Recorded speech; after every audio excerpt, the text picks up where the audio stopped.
Muito bem, meus amigos estudantes de ciência de dados, continuando aqui o vídeo, que é uma continuação do vídeo das páginas 1 e 2 dessa tarefa aqui de obter informações sobre a melhor forma de apresentar dados em uma pesquisa.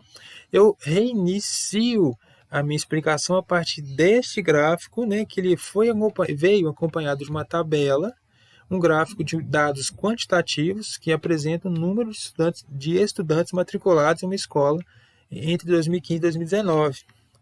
Vamos lá, vamos refletir.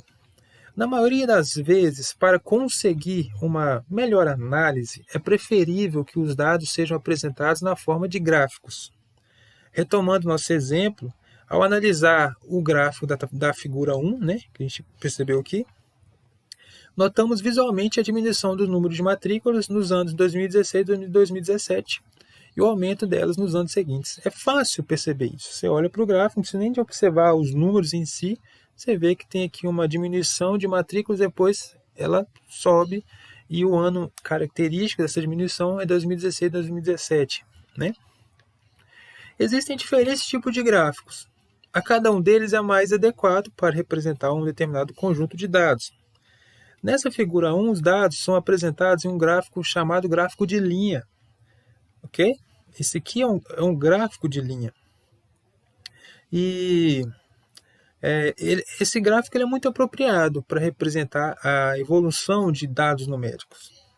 Agora eu vou trazer uma tabela 2 que fala sobre quantidade de estudantes por característica étnica das turmas de uma escola. Mais uma vez, 3 turmas, primeira, segunda e terceira série do ensino médio. Trago agora a quantidade.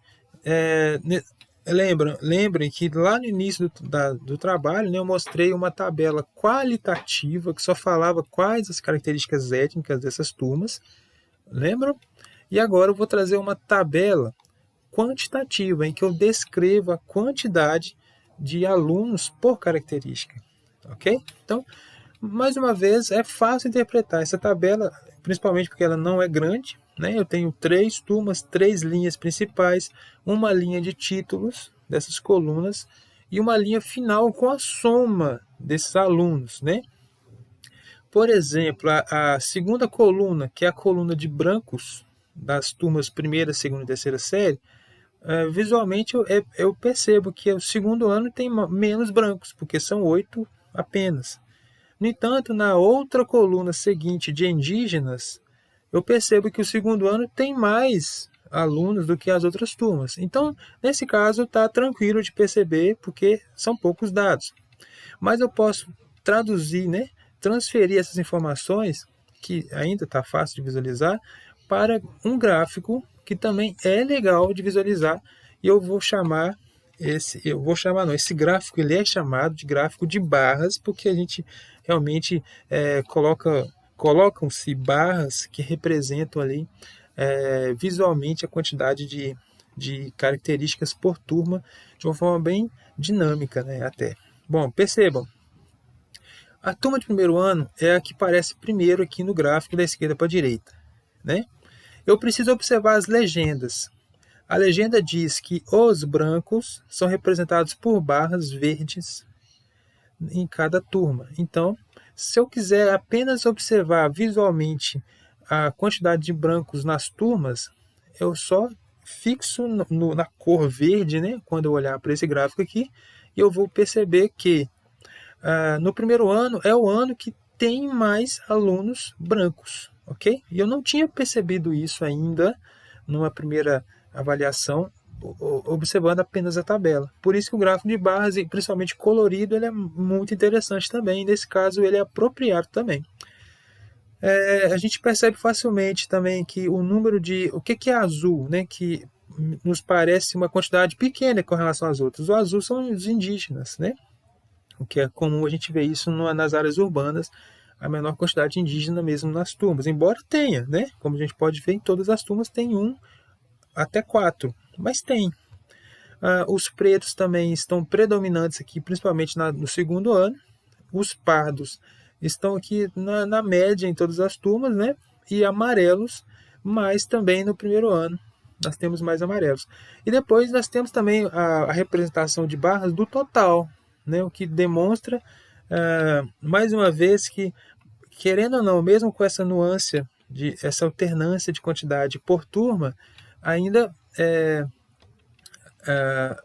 mínima a quantidade de indígenas, que a gente pode perceber aqui no total. A quantidade amarela ela é mediana, então ela está bem parecida com o individual de cada turma. Isso é interessante. Então esse aqui é um gráfico de barras que representa essa situação e ela é bacana aí da gente estudar, de perceber, ok? Bom, quando o objetivo de um estudo científico é determinar se as variáveis estudadas estão associadas entre si, isto é, se existe alguma correlação entre elas, podemos analisar os dados por meio de um gráfico de dispersão. Em 2007, um grupo de pesquisadores da Universidade Federal de São Paulo, a Unesp, estudou a perda de audição entre 211 pessoas com mais de 60 anos. A figura 3, que eu vou trazer agora, ela apresenta para a gente parte dos dados obtidos nesse estudo, indica o menor valor da intensidade sonora, ainda audível, limiar da audibilidade, entre sons graves, 250 Hz, e sons agudos, 8.000 Hz, por faixa etária. Para efeitos de comparação, 30 decibéis, ok? É a intensidade sonora emitida por uma pessoa durante uma conversa em um lugar silencioso. Já 90 decibéis é a intensidade sonora que a maioria dos fones de ouvido atinge no volume máximo e é comparável a de um caminhão. Beleza? Só para nível de comparação. Observe também que decibel não é a mesma coisa que hertz, tá? São coisas diferentes, são informações só para você ter uma noção aqui dos dados que vem para a gente nos gráficos aqui, tá bom? Bom, tabela 3 mostra o seguinte, o título está aqui bonitinho, bacana, muito claro, fala que esse gráfico é um gráfico de distribuição do limiar médio de audibilidade da orelha direita por faixa etária, muito bem, claro o título. Aqui à esquerda eu tenho um eixo vertical que se refere ao limiar médio de audibilidade em decibéis. Isso é importante porque tem o nome do eixo e eu tenho também a unidade, né? Porque se eu não tivesse unidade de decibel, às vezes os números que estão aqui podem perder um pouco o sentido. Inclusive, é até importante representar se há alguma grandeza aqui em ordem de potência de 10, por exemplo, né? Poderia ser milidecibel, quilodecibel, uma coisa desse tipo. Mas beleza, tá tranquilo. E como a gente viu lá no enunciado, o limiar de 30 decibel é quando você está numa conversa, uma sala com conversa baixa, né? E 90 decibéis é o limite aí dos fones de ouvido, né? A altura máxima de um fone de ouvido, né? O volume máximo. Bom, e aqui no eixo horizontal é o eixo de faixa etária, ou seja, a idade.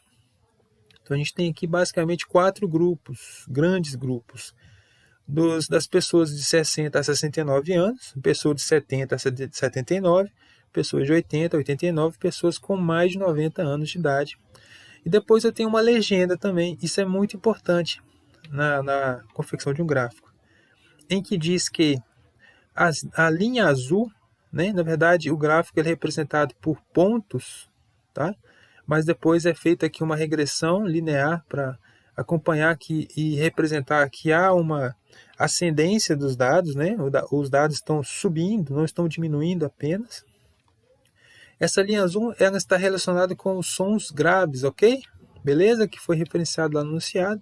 Os sons graves estão aqui na casa de 250 Hz de frequência. Então, quando é feito esse teste com esse grupo de pessoas, percebeu-se que o som grave, né, a percepção ela vai diminuindo. Aliás, as pessoas conseguem perceber com uma intensidade menor, né, em decibéis. E depois, quando chega para mais de 90 anos, ela só consegue perceber os sons graves se tiver mais de 50 decibel, né? Olha só que doideira. O que significa essa leitura de gráfico, gente? É o seguinte, uma pessoa com mais de 90 anos, se você tocar, né, algum instrumento ou emitir um som com uma intensidade em decibéis menor que 50 decibel, ela não vai escutar, se for um som grave. Mas se for um som agudo, pior ainda, né? O som agudo, que é representado pelas linhas tracejadas vermelhas, que é a regressão linear, e pelos pontos vermelhos, diz o seguinte: uma pessoa com 60 a 69 anos, ela tem o limiar audível aqui na faixa de 50 a 60 decibéis. E depois isso vai aumentando. Ela só, com 70 e 79 anos, ela só consegue perceber o som se ele tiver aproximadamente 70 decibéis. Com 80 e 89 anos, se ela tiver aproximadamente 75 decibéis, e assim por diante. Mais de 90 anos, é necessário que tenha pelo menos 90 decibéis, se o som for agudo, né? Então, a experiência é interessante. Ela pegou 211 pessoas, né? É uma amostra significativa, e com certeza ela deve demonstrar o que a sociedade em si realmente passa nessa questão. Muito interessante. Essa é a página 4, ok, galera? Então vou só terminar aqui o raciocínio na página 5, beleza? E depois a gente faz a questão das perguntas no outro vídeo. A análise dos dados dessa figura 3, né? Ela permite estabelecer uma relação entre a deterioração auditiva e as idades das pessoas. Trata-se, nesse caso, de uma associação direta ou positiva com o passar dos anos, principalmente em relação a frequências mais altas, ou seja, sons mais agudos. Houve uma tendência de as pessoas escutarem menos. No gráfico, essa relação ela está indicada pelas linhas tracejadas. Agora que você já sabe um pouco mais sobre a organização e a apresentação de dados nas ciências, todas as vezes que elaborar um quadro, uma tabela ou um gráfico, não se esqueça de acrescentar um título conciso, né, como eu destaquei vários pontos, que comunique de maneira clara o tipo de informação representada. Faça também a indicação da fonte, ok? E, se necessário, inclua notas ou observações que ajudem a compreender melhor esses dados. Muito bem, então, agradeço a atenção, espero que tenham entendido bem o conteúdo.